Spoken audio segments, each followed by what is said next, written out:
귀에 쏙 취파.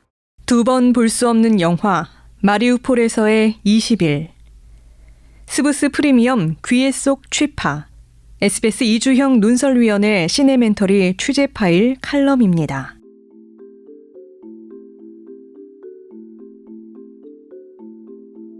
칼럼을 쓸 영화라면 보통 2번 정도는 봅니다. 어떤 영화는 특정 대목을 여러 번 반복해서 보기도 합니다. 하지만 이 영화 마리우폴에서의 20일은 그럴 엄두가 나지 않았습니다. 생각이 잘 안 나더라도 그냥 써야지라고 생각했습니다. 2번 볼 자신이 없었습니다. 솔직히 요즘 영화나 드라마가 잔인한 장면이 좀 많은가요? 극사실적인 전쟁 영화는 말할 것도 없고 곧 개봉하는 글래디에이터 2도 잔인한 폭력씬 때문에 1편과 달리 청불 등급을 받았습니다. 그런 영화들에 어느 정도 길들여져 있지만 직접적인 사욕 장면도 없는 이 15세 이상 관람가 영화가 더 보기 힘들었습니다. 일 때문이 아니라 제가 순전히 좋아서 2번 이상 본 영화 목록 중에는 릭 베송 감독의 제5원소라는 SF 블록버스터도 들어있습니다. 영화 속에서 지구를 파멸시킬 괴행성을 막기 위해서는 5가지 원소가 결합해야 하는데 물, 불, 흙, 바람의 4가지 원소 외에도 사랑이라는 제5원소가 필요하죠. 이 영화의 인상 깊은 장면 중 하나는 제5원소인 외계인 릴루로 나오는 밀라 요보비치가 지구의 역사를 마치 AI처럼 영상으로 딥러닝 하다가 눈물을 흘리는 장면입니다. 릴루는 생명을 구한들 무슨 소용이죠? 어차피 다시 파괴할 텐데 라고 말하죠. 지구의 역사, 인류의 역사는 곧 전쟁의 역사였던 겁니다. 릴루를 연기한 밀라 요보비치는 우크라이나의 수도 키이우에서 태어난 세계적인 모델이자 배우입니다. 우크라이나 전쟁이 터지자 밀라 요보비치는 고향이 파괴되고 가족들은 난민이 되고 그들의 삶이 불탄 파편 속에 놓이는 걸 보면서 가슴이 찢어졌다고 말했습니다. 마치 릴루처럼. 2015년 노벨문학상 수상자인 스베틀라나 알렉시예비치도 우크라이나 태생입니다. 올해 수상자인 한강이 역사적 트라우마에 맞서 인간 삶의 연약함을 드러내는 강력한 시적 산문으로 업적을 인정받았듯이 스베틀라나는 우리 시대의 고통과 용기를 다양한 목소리를 통해 보여주는 기념비 같은 작품을 써왔다는 평가를 받았습니다. 사실 스베틀라나 알렉시예비치는 시인이나 소설가가 아닙니다. 저널리스트입니다. 저널리스트로서 스베틀라나는 이른바 목소리 소설이라는 스타일을 개척했습니다. 전쟁과 재난을 체험한 이들을 인터뷰하고 그들의 구술을 바탕으로 논픽션 문학을 써나갑니다. 2차 세계대전에 참전했던 수많은 러시아 여성들의 증언을 채록한 대표작 전쟁은 여자의 얼굴을 하지 않았다 해서 그는 이렇게 말했습니다.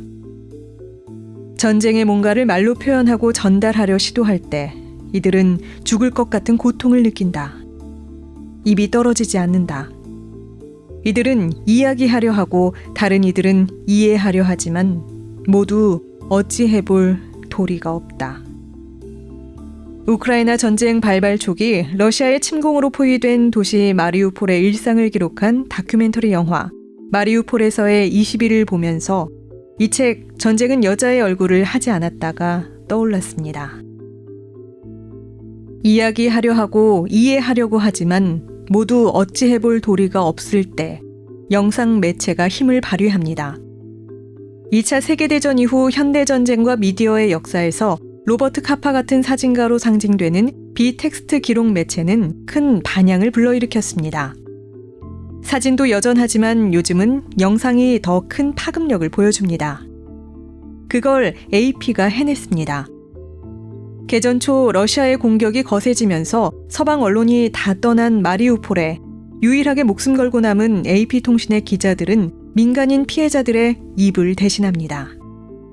러시아의 공습으로 심정지 상태에서 실려온 아이에게 심폐소생술을 하던 의료진은 이를 촬영하던 AP의 기자들에게 외칩니다. 이 망할 놈들이 민간인들을 어떻게 죽이는지 찍으세요. 푸틴한테 이 아이의 눈을 보여주세요. 여기 울고 있는 의사들도 놓치지 말고요. 그 망할 놈한테 똑똑히 보여주세요. 마리우폴에서의 20일은 올해 아카데미 장편 다큐멘터리상을 받았습니다. 하지만 이 영화의 감독은 영화인이 아닙니다. 저널리스트입니다. 인터넷과 전화가 끊겨 고립된 도시에서 그가 위성전화로 겨우겨우 전송한 조각조각난 민간인 피해 영상은 유수의 방송 미디어를 타고 세계 각지에 전파됩니다.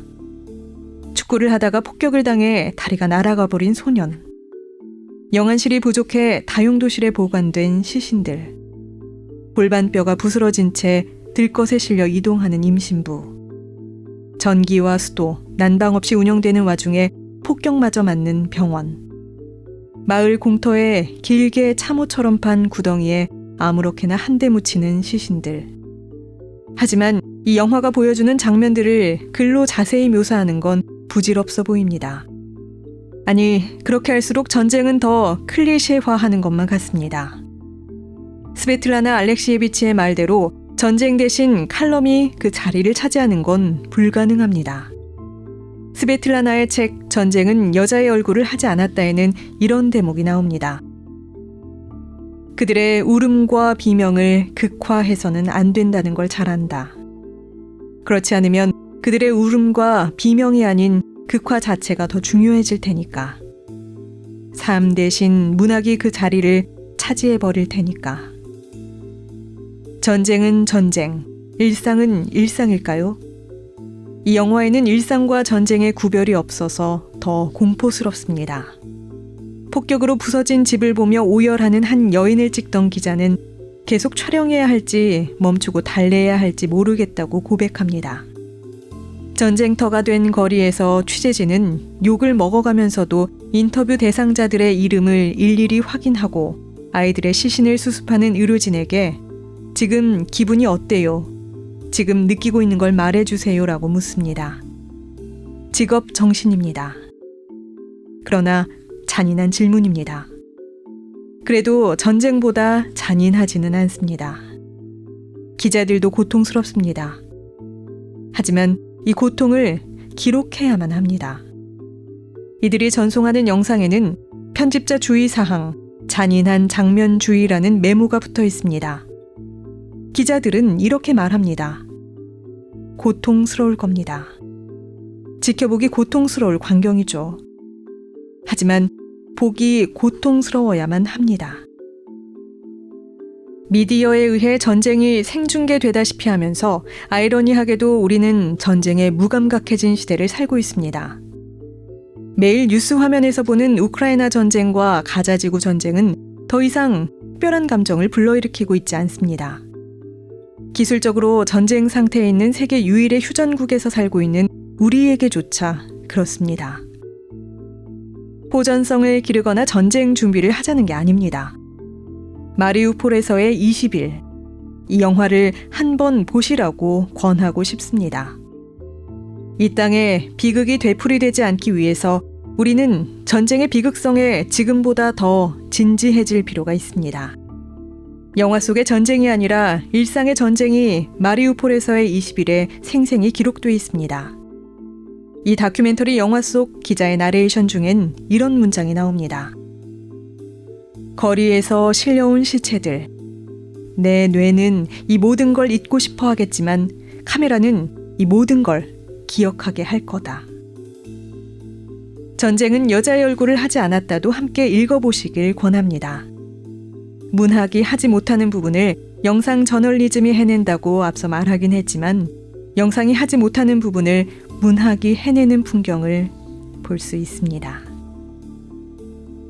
여기까지 SBS 이주형 논설위원회 시네멘터리 취재 파일, 저는 아나운서 정미선이었습니다.